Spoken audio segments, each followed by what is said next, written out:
జై శ్రీరామ్ అండి. నాకు నిన్న ఒకళ్ళు తెలిసిన వాళ్ళు, నాకు బాగా తెలిసిన వాళ్ళు ఒకళ్ళు కనిపించారు. ఏంటన్నయ్య బాగున్నావా అని అడిగాను. బంధువు కాదు, తెలిసిన వాళ్ళు. బాగానే ఉన్నానమ్మా, సమస్యలు అన్నాడు. ఏమైంది అన్నాను. ఏమైంది అంటే అమ్మాయి కాపురం బాగోలేదమ్మా, ఇబ్బందులుగా ఉన్నాయా.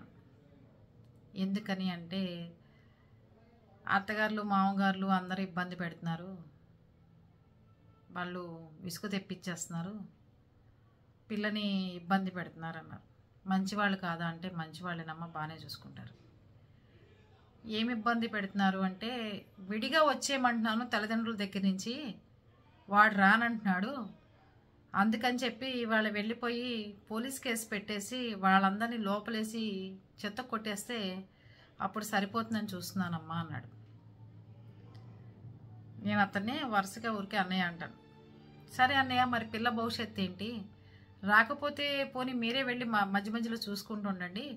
ఎవరు అమ్మా నాన్నని కాదనుకోవాలనుకోరు కదా, మరి మీరు ఎందుకు అలా చేయటము? ఆ ఆడపిల్ల జీవితం అంటే వీడి కాకపోతే ఇంకోడు కావాలంటే తీసుకొచ్చి రెండో పెళ్లి చేస్తాను. మొన్న ఒక ఆయన ఎవరో ఇలాగే కూతురు ఇబ్బంది పడుతుందని తీసుకొచ్చేస్తే మొదటి వాడి కంటే అల్లుడు ఇంకా అందంగా ఉన్నాడు, వాడికంటే ఇంకా డబ్బున్నవాడు వచ్చాడు, అందుకని చెప్పి తీసుకొచ్చేసేసి రెండో పెళ్లి చేస్తే సరిపోతుంది అనుకుంటున్నాను అన్నాడు.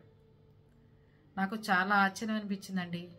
ఒక కొడుకు అమ్మా నాన్న దగ్గర నుంచి వెళ్ళను అంటే చిత్త కొట్టి పోలీస్ స్టేషన్లో వాళ్ళ అమ్మని నాన్నని వాడిని కూడా పోలీస్ స్టేషన్లో చిత్త కొట్టి వాళ్ళ పేరుతో ఉన్న ఆస్తులు వీళ్ళ పిల్లల ఇద్దరు ఆడపిల్లలు అనమాట, ఇద్దరు ఆడపిల్లల పేరున పెట్టించి ఆ ఒప్పందం కుదిరిన తర్వాత ఆస్తులు వీళ్ళ పేరున ట్రాన్స్ఫర్లు అయిన తర్వాత అప్పుడు ఆ కేసు విత్డ్రా చేసుకోవాలో లేదో ఆలోచిస్తారట.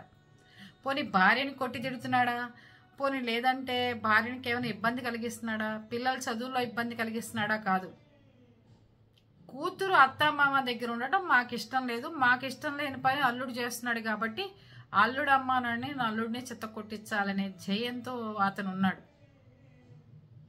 నేను అతన్ని మార్చాలని కానీ 4 మాటలు చెప్పాలని కానీ అనుకోలేదు. ఎందుకంటే తను పిల్ల కాపురం పోతుంది, పిల్ల జీవితం పాడైపోతుంది అనుకోలేదు. మా నాన్న చెప్పింది నా మొగుడు వెనకపోవడం ఏంటి అని చెప్పి మొండితనంతో ఉందే గాని, నేను ఎక్కడుంటే ఏంటి నాన్న, మీరెట్లా నాకు అమ్మా నాన్న, అతనికి కూడా అమ్మా నాన్న ఉండాలని కోరుకోవడంలో తప్పేంటి అనే ఆడపిల్ల క్వశ్చన్ చేయట్లా.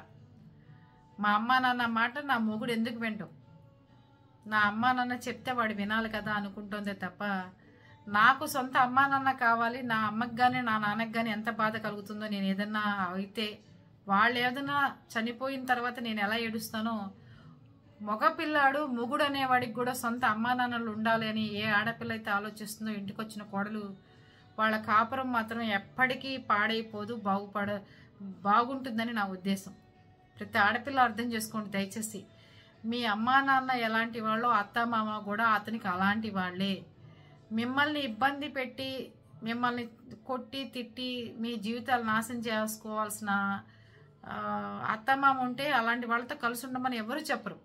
కానీ అతను కలిసి ఉంటాను, అతను బాగున్నారు, అత్తమామ బాగానే చూస్తున్నారు అన్నప్పుడు మిమ్మల్ని వాళ్ళని కలవనివ్వకుండా చూడటం మాత్రం మీరు కరెక్ట్ కాదని చెప్తాను నేను. పోలీస్ స్టేషన్లకు వెళ్ళడం, పోలీస్ కేసులు పెట్టడం ఇలాంటివన్నీ చాలా దుర్మార్గంగా చేస్తున్నారండి. దయచేసి ఇలాంటి పనులు చేయకుండా ఉంటే బాగుంటుంది అనిపిస్తుంది నాకు కూడా. ప్లీజ్ ఆడపిల్లలు అర్థం చేసుకుంటారని. ప్రతి తల్లిదండ్రులు చాలా అపరూపంగా కానీ ఆడపిల్లని తీసుకొచ్చి మగపిల్లాడిని తీసుకెళ్ళి ఆడపిల్లకి ఇస్తారు. అలాంటిది కొంచెం 1-4 సార్లు ఆలోచించుకోండి తప్ప, రెండో మొగుడు వస్తే ఇంతకంటే డబ్బున్నవాడు ఇంతకంటే అందగాడిని తీసుకురావచ్చులే అనుకుంటున్నారే కానీ మీ అమ్మాయి భవిష్యత్తును మనమే చేతులారా పాడు చేస్తున్నామని ఎవరు అనుకోవట్లా. దయచేసి అర్థం చేసుకుంటారని చెప్తున్నాను. ఓకేనా?